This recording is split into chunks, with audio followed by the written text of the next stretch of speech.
Get your hands up. That's right. Feeling alright. Your body and your mind.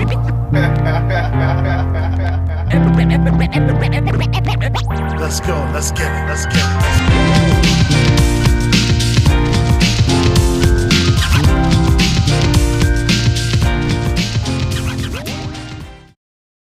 Il faut remonter à quasiment 60 ans en arrière.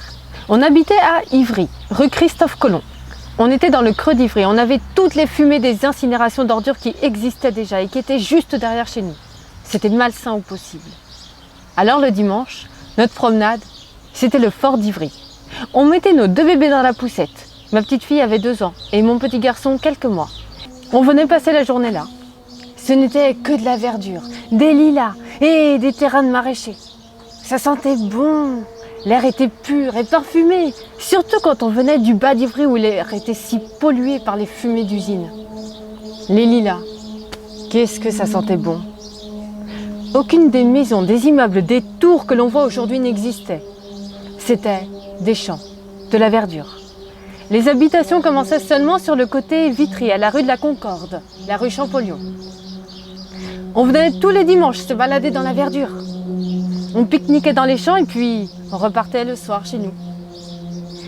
Puis le quartier s'est construit et on est venu vivre ici. Tout était en construction, c'était qu'un énorme chantier. C'était la période de l'exode rural et il fallait loger tous ces gens qui venaient vivre en banlieue. En 1962, il y a eu l'arrivée des réfugiés d'Algérie. Dans plusieurs immeubles du quartier, d'abord les Français de Tunisie, puis beaucoup de pieds noirs ont été relogés par familles entières par ici. On a vu le quartier changer sous nos yeux. Au début, ce n'était que des chemins, des champs, qui sont devenus des routes, des immeubles et des maisons. On a vécu pendant plus de 10 ans dans les chantiers. J'ai vécu la transformation de cette campagne en ville. La rue Gaston-Montmousseau, qui est sur Ivry, s'appelait, quand je suis arrivée, la rue de l'égalité. Dans le quartier, il y avait la rue de la fraternité, la rue de la solidarité, la place de la liberté, la rue de la Concorde. C'est un beau quartier, ça. C'est que des noms de rues qui font rêver. On marchait de la liberté vers l'égalité dans la fraternité et la solidarité. Et on était dans la Concorde. Ces noms, c'est toute une utopie d'une époque d'après-guerre, où on rêvait d'un monde en paix et meilleur pour tous. Dans le quartier, les noms des rues sont pleins de la mémoire de la Deuxième Guerre mondiale. Beaucoup de rues ont été baptisées de noms de résistants ou de déportés, comme Amédée Huon, Gaston Montmousseau. Peu de gens d'aujourd'hui connaissent tout ça. Ça ne veut plus dire grand-chose pour eux, les noms des rues. Il reste des noms d'avant comme Chemin des Oiseaux, rue des œillets, rue des Lilas ou rue des Rosiers. Ces noms racontent comment c'était avant. La guerre est passée et au fur et à mesure, les anciens noms sont partis. On a mis de nouveaux noms pour honorer des personnes. On débaptise, on rebaptise les noms des rues. C'est la vie de la ville qui change avec le temps. Il y a tout un tas d'histoires à raconter rien qu'avec les noms des rues. Michel, 90 ans. Derrière la saleté s'étalant devant nous, derrière les yeux plissés, les visages mous, au-delà de ces mains ouvertes ou fermées, qui se tendent en vain ou qui sont point levées, plus loin que les frontières qui sont de barbelés, plus loin que la misère, il nous faut regarder. Il nous faut regarder ce qu'il y a de beau, le ciel gris ou bleuté, les filles au bord de l'eau, l'ami qu'on sait fidèle, le soleil de demain, le vol d'une hirondelle, le bateau qui revient. L'ami qu'on sait fidèle, le soleil de demain, le vol d'une hirondelle, le bateau qui revient. Par-delà le concert des sanglots et des pleurs et des cris de colère des hommes qui ont peur, par-delà le vacarme des rues et des chantiers, des sirènes d'alarme, des jurons de chartier, plus fort que les enfants qui racontent les guerres et plus fort que les grands qui nous les ont fait faire. Il nous faut écouter l'oiseau au fond des bois, le murmure de l'été, le sang qui monte en soi, les berceuses des mers, les prières des enfants et le bruit de la terre qui s'endort doucement. Les berceuses des mères, les prières des enfants et le bruit de la terre qui s'endort doucement.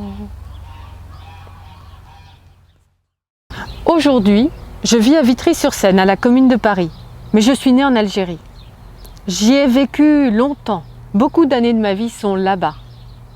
Je me souviens quand mon père racontait les histoires de Djaha. J'aimais écouter mon père raconter. C'était des histoires qui font rire, qui font du bien et qui font réfléchir. C'est comme ça qu'on est tous arrivés. Il y a un conte comme ça de Djaha. Ses cousins en France lui disent « Viens en France, tu verras, c'est trop bien ici !» Lui, il dit non. Puis, un jour, comme il n'a rien, il décide de venir en France. Il prend le bateau, il débarque à Marseille. Là, il voit sur un trottoir un billet de 100 francs. Tcha, il se dit que c'est vrai, qu'en France, l'argent t'as qu'à te baisser pour le ramasser. Mais au lieu de se baisser, il continue son chemin. Il ne va pas se fatiguer pour un seul billet. Il se baissera pour en ramasser tout un paquet. Il marche dans Marseille. Puis il commence à avoir faim. Il n'a pas un centime. Alors il cherche, il regarde partout par terre. Mais rien. Il marche tête baissée. Et un homme lui demande ce qu'il cherche. Djaha répond « Je cherche les billets. » « Quel billet ? Ma parole, tu es fou !» Djaha court vers la rue où il a vu le premier billet. Mais le billet a disparu. Nous, on est plein comme Djaha. On a quitté l'Algérie, notre pays, en pensant qu'ici c'était facile, qu'on allait trouver de l'argent. C'est comme ça qu'on est tous arrivés. L'argent, on ne l'a pas trouvé. Et depuis, on a travaillé pour l'argent. L'argent, on court toujours après et il n'y en a jamais assez. Comme beaucoup d'autres, je pensais rentrer là-bas. Mais je suis restée ici. Ici, quand on est malade, on a tout. Là-bas, il n'y a rien. Puis quand on rentre chez nous, on n'est plus chez nous. On ne reconnaît plus personne et plus personne ne vous reconnaît. On devient un étranger dans son propre pays. Hassan, 67 ans.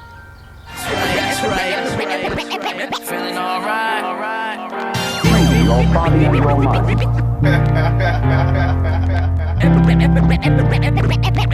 Let's go, let's get it, let's get it.